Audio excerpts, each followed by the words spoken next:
মাঝে আজকে আমরা অত্যন্ত সৌভাগ্যশালী, আমরা পেয়েছি পশ্চিমবঙ্গের নতুন রূপকার, যার হাত ধরে পশ্চিমবঙ্গ এক নতুন দিকে যাত্রা শুরু করেছে। পশ্চিমবঙ্গের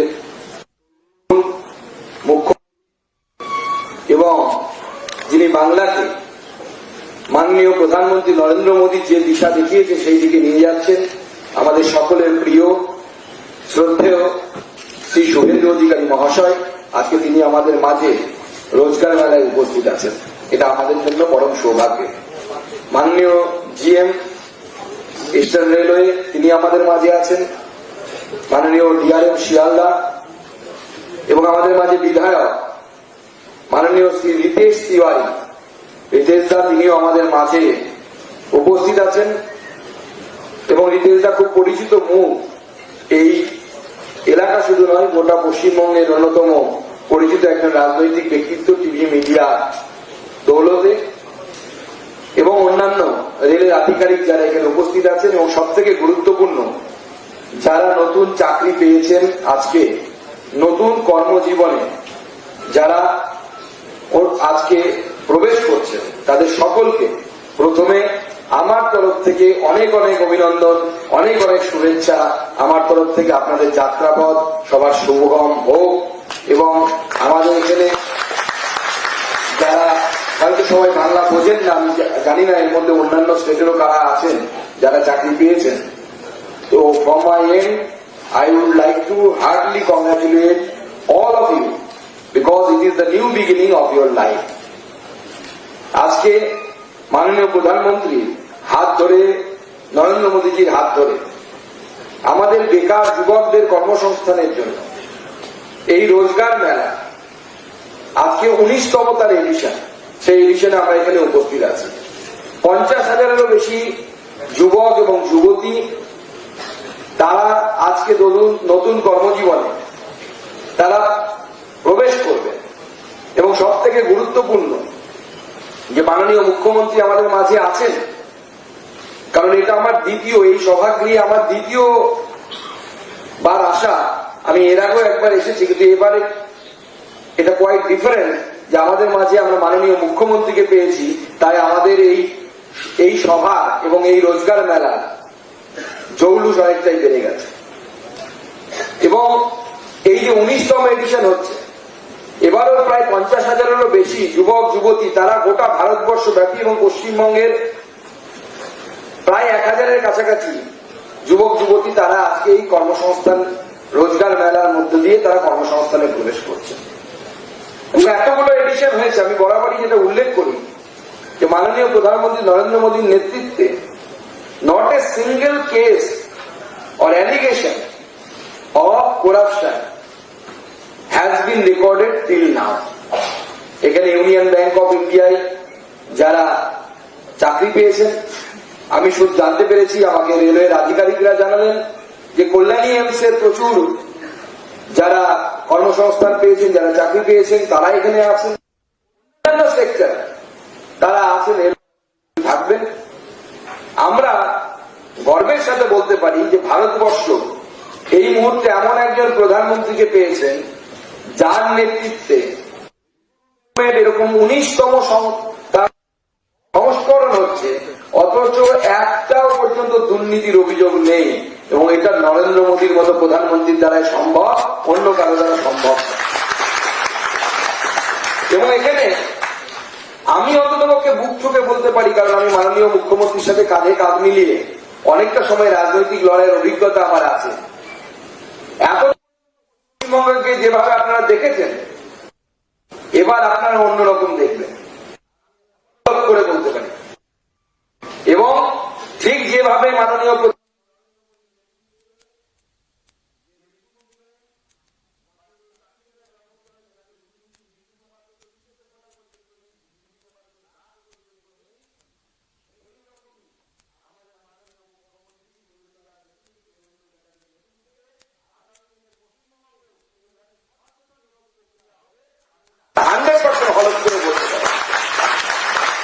এবং এই মহেন্দ্রক্ষণে আমরা দাঁড়িয়ে আছি, যে মহেন্দ্রক্ষণে মাননীয় মুখ্যমন্ত্রী আপনাদের সামনে তার বক্তব্য রাখবেন, এবং তিনি বলবেন আগামী দিনে পশ্চিমবঙ্গের যুবকদের জন্য কি ধরনের রিক্রুটমেন্ট পলিসি পশ্চিমবঙ্গ সরকার আনবেন, উনি আপনাদের সামনে নিশ্চয়ই আপনাদেরকে অবগত করাবেন।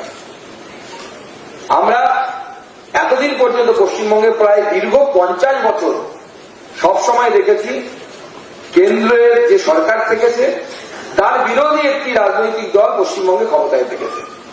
স্বাভাবিকভাবে পশ্চিমবঙ্গের উন্নয়ন বারবার ব্যাহত হয়েছে। অনেক বছর পর আমরা সেই মহেন্দ্রক্ষণ পেয়েছি যেখানে পশ্চিমবঙ্গ এবং কেন্দ্র সরকার দুই জায়গাতেই এক অভিমুখী সরকার গঠন হয়েছে। রাজনৈতিক দল ভারতবর্ষে বিভিন্ন আছে, থাকাটাই অত্যন্ত স্বাভাবিক গণতন্ত্রে, এবং তারা বিভিন্ন জায়গায় তাদের রাজনৈতিক লড়াই করবে, সরকার তৈরি হবে, এটা অত্যন্ত স্বাভাবিক। কিন্তু পশ্চিমবঙ্গ এবং ভারতবর্ষ এই দুই জায়গাতেই আমি যখন বলি যে এক অভিমুখের সরকার তৈরি হয়েছে, তার মানেটা কি? তার মানে এই দুই সরকারের জন্যই একটা নীতি কমন, সেটা হচ্ছে কান্ট্রি ফার্স্ট, দেশ সবার আগে, দেশ সর্বপ্রথম, তার আগে কোনো কিছু নয়। সেই জন্য আমাদের মুখ্যমন্ত্রী উত্তরবঙ্গে গিয়ে বিএসএফ এর ডিজির হাতে সঙ্গে সঙ্গে 27 কিলোমিটার লম্বা জমি উনি হস্তান্তর করেন, কারণ আমাদের মাননীয় মুখ্যমন্ত্রী তিনি জানেন যে কাঁটাতারের বেড়াটা সীমান্তে দেওয়াটা কতটা জরুরি, এবং সেটা কোনো রাজনৈতিক কারণে নয়, এই দেশকে বাঁচানোর জন্য, এই পশ্চিমবঙ্গকে বাঁচানোর জন্য কতটা জরুরি। সেজন্য কান্ট্রি ফার্স্টের নীতি নিয়ে এই দুই সরকার আগামী দিনে আমাদের চলবে। এতদিন তো কেন্দ্র সরকার চলছিল, রাজ্য সরকার সেই দিকে যাচ্ছে। আজকে আমি সেটা মাননীয় মুখ্যমন্ত্রীকে ধন্যবাদ জানাই, এবং এইভাবে কান্ট্রি ফার্স্টের নীতি নিয়ে আমাদের মুখ্যমন্ত্রীর নেতৃত্বে, এবং এমন একজন মুখ্যমন্ত্রী যিনি জমি থেকে উঠে এসেছেন, যিনি কলেজ রাজনীতি, পঞ্চায়েতের রাজনীতি লড়েছেন, ভোট লড়েছেন, লোকসভা লড়েছেন, বিধায়ক হয়েছেন, সাংসদ, দুবার মাননীয় মুখ্যমন্ত্রী প্রাক্তন তাকে হারিয়েছেন এবং প্রাক্তন মুখ্যমন্ত্রী করেছেন, অর্থাৎ যাকে জনগণের পালসের সাথে সম্পূর্ণভাবে যোগাযোগ। তাই আগামী দিনে আমাদের সরকারের নীতি হবে কি? আমি সাংসদ হওয়ার পর আমার এলাকা নিয়ে বালুরঘাট হিলি রেল প্রকল্প, যে রেল প্রকল্প শুধু রেলের জন্য নয়, জন্য অত্যন্ত প্রয়োজনীয়, কারণ ইন্টারন্যাশনাল বুঝি বর্ডার পর্যন্ত রেল পৌঁছানোর গুরুত্ব কি, তা নিয়ে আমাকে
আনন্দ বলে গেছেন, জীবে প্রেম করে যেই জন সেই জন সেবি সেই ঈশ্বর। সেই মন্ত্র নিয়ে আমরা সকলে মিলে কাজ করি। আমরা যারা চাকরি পেয়েছি আজকে, আপনারা যারা পেয়েছেন, তারা এটাকে চাকরি ভাবে শুধু হিসেবে নেবেন না যে এটা আমার ব্রেড অ্যান্ড বাটার, তারা এটাকে ব্রত হিসেবে নেন। কি ব্রত? দেশ গঠনের, দেশ নির্মাণ করার ব্রত। মাননীয় প্রধানমন্ত্রী আমাদের সামনে যে লক্ষ্য রেখেছেন যে 2047 সাল, তার মধ্যে ভারতবর্ষকে বিকশিত ভারত বানাতে হবে। তো সেইখানে রাম সেতু তৈরিতে যেমন কাঠবিড়ালির সামান্য একটু রোল ছিল, সেই রকম আমার রোল, আমি যেখানে বসেছি, আমি ইউনিয়ন ব্যাংকের হয়তো কোনো একটা কাউন্টারে বসেছি, আমার রোল যতটুকু, আমি ওই কাঠবিড়ালির মতো ততটুকু রোল আমি আমার সম্পাদন করব। আমি হয়তো এমসে বসেছি, এমসে আমি হয়তো রুগী দেখছি, আমার সহানুভূতির দুটি শব্দ আগামী দিনে তার যে আরোগ্য তাকে সামনের দিকে এগিয়ে নিয়ে যেতে পারে। আমি ওই যে জীবে প্রেম করে যে এই জন সেই জন সেবিছে ঈশ্বর, ওই ব্যক্তির মধ্যে যেন আমি ঈশ্বরকে খুঁজে পাই, ঈশ্বরকে দেখতে পাই। এবং মাননীয় প্রধানমন্ত্রীর স্বপ্ন সবসময় যেন আমাদের সামনে জল করে যে 47 সাল ভারতকে বিকশিত ভারত তৈরি করতে হবে। ভারতকে বিকশিত ভারত করতে হবে, ভারতবর্ষের জিডিপি কে বাড়াতে হবে, ভারতবর্ষের যে সরকারি ব্যবস্থা তাকে অনেক বেশি অ্যান্সারেবল হতে হবে। পাবলিক গ্রিভেন্স অর্থাৎ জনগণের কাছ থেকে যে ধরনের অভিযোগগুলো আসছে, সেই অভিযোগগুলো কত দ্রুততার সাথে আমরা সেটাকে গ্রহণ করছি, সেটাকে অ্যানালাইসিস করছি এবং বারবার দেখা যে আমাদের কোথায় ভুল হচ্ছে, আমাদের সরকারি যন্ত্রের কোথায় ভুল হচ্ছে। কারণ আমরা বরাবর দেখেছি, আমাদের প্রাক্তন প্রধানমন্ত্রীকেও বলতে শুনেছি এক সময় যে 1 টাকা পাঠালে 15 পয়সা পৌঁছয় সাধারণ মানুষ পর্যন্ত। এখন তার পরিবর্তন হয়েছে। তো সেই জায়গায় অর্থাৎ সরকার যে চিন্তা ভাবনা করছে তাকে নিয়ে সবাই সামনের দিকে এগিয়ে যায়, আমরা বিকশিত ভারতের লক্ষ্য নিয়ে এগিয়ে যাই, বিকশিত বাংলাও তৈরি হবে, বিকশিত বাংলা আমাদের মাননীয় মুখ্যমন্ত্রীর নেতৃত্বে তৈরি হবে এবং মাননীয় প্রধানমন্ত্রীর নেতৃত্বে আমরা বিকশিত ভারত তৈরি করব। আসুন সকলে মিলে হাতে হাত মিলিয়ে কাঁধে কাঁধ মিলিয়ে আমরা সবাই এই দিকে এই পথে এগিয়ে যাই, সবাই নিজের নিজের ভূমিকা পালন করি। যারা চাকরি পেয়েছেন তাদেরকে এবং তাদের পরিবারের সদস্যদেরকে আমি আরেকবার অনেক অনেক অভিনন্দন এবং শুভেচ্ছা জানাই। আগামী দিনের আপনাদের পথ চলা সুগম হোক, আপনারা আপনাদের যা ইচ্ছে তা অ্যাচিভ করতে পারুন এবং দেশকে সামনের দিকে এগিয়ে নিয়ে যাওয়ার ক্ষেত্রে আপনারা আপনাদের অবদান রাখুন। এই বলে আপনাদের সকলকে নমস্কার জানিয়ে আমি আমার এই বক্তব্য এখানে শেষ করছি। জয় হিন্দ, জয় ভারত।